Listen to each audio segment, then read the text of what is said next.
Yo, it was good with y'all, man. Welcome back to another video. It's your boy Hustle, it's your boy 98 CEO, aka The Answer, and I'm back with another video. So what I got for this video, I want to talk about I want to react to the whole LeBron calling out the media situation.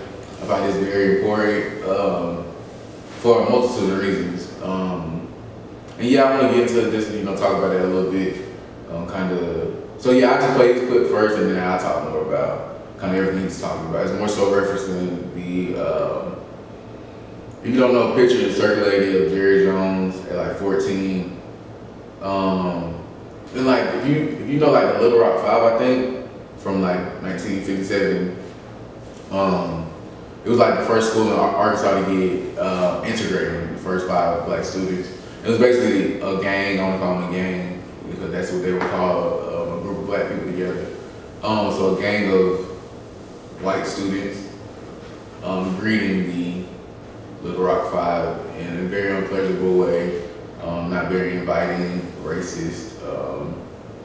In a time where, racism was more overt rather than covert. What I mean by that, it was overtly, you knew this person was this, you knew this was that, whereas now it's more covert, where people can't disguise it under being at a higher position, you at a job, or just different ways they can disguise it now, so it's not as out there. But yeah, Jerry Jones, essentially 14 years old, picture comes out on something, and it's on the internet. So through this time, LeBron's, I guess he's just gonna address some place put first, and then we'll talk about it a little bit after that. So yeah, LeBron. I was wondering why I haven't gotten a question from you guys about the Jerry Jones file. But when the Kyrie thing was going on, you guys were quick to ask us questions about that. You have a question? I ain't gonna lie, this is the funniest part about the whole video to me. We're 14 seconds in.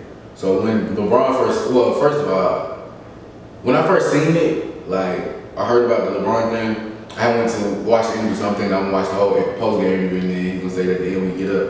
But the way the interview wasn't just the post-game interview, and this was separate. Or at the end, it wasn't including that post-game interview. So I watched the whole post-game interview waiting on the end. And bro, LeBron was so funny because it's just like, with black people, we just had this sense of like when we're doing something and we know what we're about to do. Like LeBron sounded so motivational in his post-game speech. I'm talking about, it sounded like he was moving mountains. They're just asking him like, what, you about to go on the first road trip with guys, how's that feel? Hey, just gonna be another great part of the journey, just get to, grow and, just another day. Just he kept talking about the journey. He just sounded so classical and just like motivational, like, dang, Brian, like in a great space. And then I'm just laughing because I just know what he's gonna do. But then he didn't do it, so this is the actual clip of that stuff. But the funniest part, that was the funniest thing about it. That was the second funniest thing. The funniest thing about it is, as soon as he says it, you haven't asked me about the Jerry Jones situation, but as soon as the Kyrie situation happened, y'all were quick to say something. As soon as he said somebody's talking, how have you even digested what he said, thought about it, to come up with a response? Why are you even responding? Shut up. And it's a fact. Nobody's talking to him. He's just asking, and this is LeBron, you're just a reporter, I don't even know you. You're behind the camera for a reason. This is LeBron talking. Be quiet. What's going on? You guys were quick to ask this question. You already got it on here. Hold on. Whoa, slow your roll, little guy. And I don't want you guys to say that. That's what I'm saying. When I watched Kyrie talk, and he says, I know who I am, but I want to keep the same energy when we're talking about my people and the things that we've been through. And that Jerry Jones photo is one of those moments that our people, black people, have been through in America. And I feel like this black man is you are Mr. LeBron. This is like you're LeBron. You are even over. Because shit like this. When we do something wrong or something that people don't agree with, it's on every single tabloid, every single news coverage. It's on the bottom ticker. It's action about every single day. But it seems like to me that the whole Jerry Jones situation photo, and I know it was years and years ago, we all made mistakes.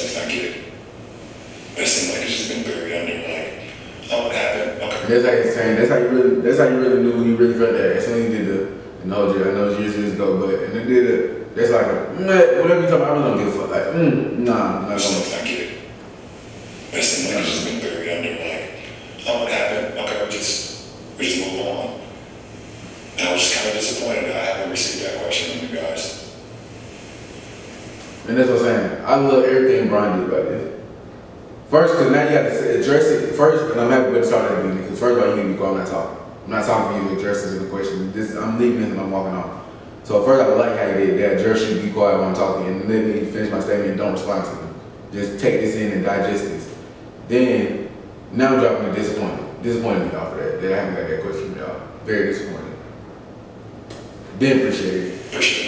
That's my favorite part right now. Appreciate it, because like I said, that's some black junk. Like, and I'm walking out the room just like that. I appreciate it. I remember one time I got fired from my job. they kept it was this firework job. They just kept making me. It was like a warehouse in the store. So they kept just making the black folks no cap go to the warehouse. But I'm just like, bro, no, I'm not finna keep going to the warehouse to go do stuff. I'm gonna be in the store trying to make sales. Like, you know, you get tips and all types of stuff and make sales with some customers. So I'm like, no, bro, I'm not gonna keep going back and forth. So I just started walking around the store, just circles, just mad, not doing nothing. I wasn't even mad, I was really just waiting for somebody to say to me. And then somebody come, man, what's up to you? Yeah, man, I gotta let you go. I said, oh shit, all right, appreciate it. Walk right out of there, cool. I ain't had to whip or nothing, just walked out of there. Okay, appreciate it.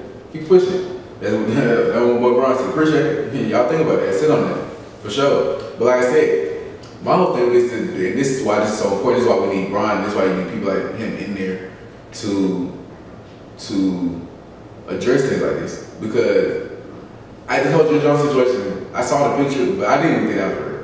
Like, I can't look at anything as Jerry Jones, but I guess they say that was him. I really didn't do no deep dive into it. And then what's funnier about it is that just proves the point. I didn't do a deep dive into it, which is showing how he's not gonna talk about it. I didn't do no deep dive into trying to figure out this Kyrie and this whole anti-Semitism thing.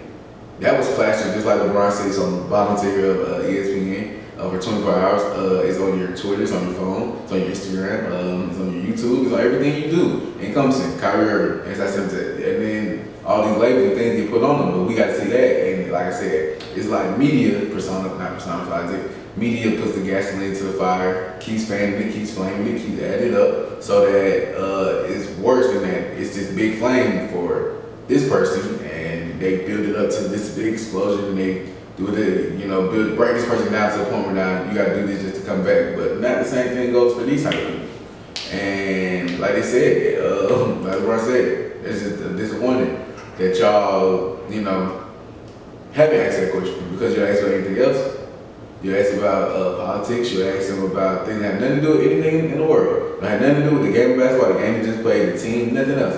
Talking about just general, everyday, just regular stuff. And you want them to answer that, but somehow the stuff that's really going on in the sports world and what they do, you don't ask them about. But again, when the whole Kyrie situation happened, I know it is basketball, but sports at the end of the day.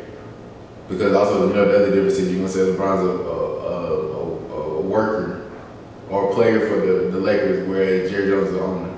LeBron's a billionaire.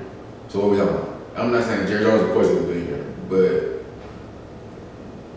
there might be different levels of billions, but a billionaire is a billionaire. So if you're a 50 billionaire or a billionaire, you're still a billionaire. And so he's talking LeBron on certain levels. So that boss or worker mentality y'all keep saying about that, nah. But like I said, the whole thing is media controls the narrative. And that's the whole point of proving. Media controls the narrative, and then like I said, when it's your people, our people, they want to gas it up and put the worst on it so you get the worst situation out of it. But when it's something else, it's not that big a deal. And especially when it's done to your people, we're brushing, like I said, brush it under the rug. And you brush it under the rug history, that's what you've been doing for a while. Like I said, a lot of people are getting woke into the fact that media controls the narrative. So we have to do our own due diligence and research to figure out who we are and, ways to help our people. And we can't expect media to be there to save us and be the best at doing that. We have to do that ourselves, so no need to keep talking about it. But like I said, definitely a potent time, and I definitely want to see how this unfolds. Because like I said, I want to understand why they haven't asked those questions. And honestly, some of these jobs need to be up for some consideration. Because why are y'all discriminatory? Why are y'all being discriminatory? don't want to take it to the R word, so we're just gonna say discriminatory. But yeah, something about this has to be addressed. So like I said, definitely want to see what this goes like, having in the coming days. This something big happening, maybe do another video. But like I said, that'll be it for this video. Make sure y'all like, share, comment, subscribe, and I'll see you on the next one. Peace.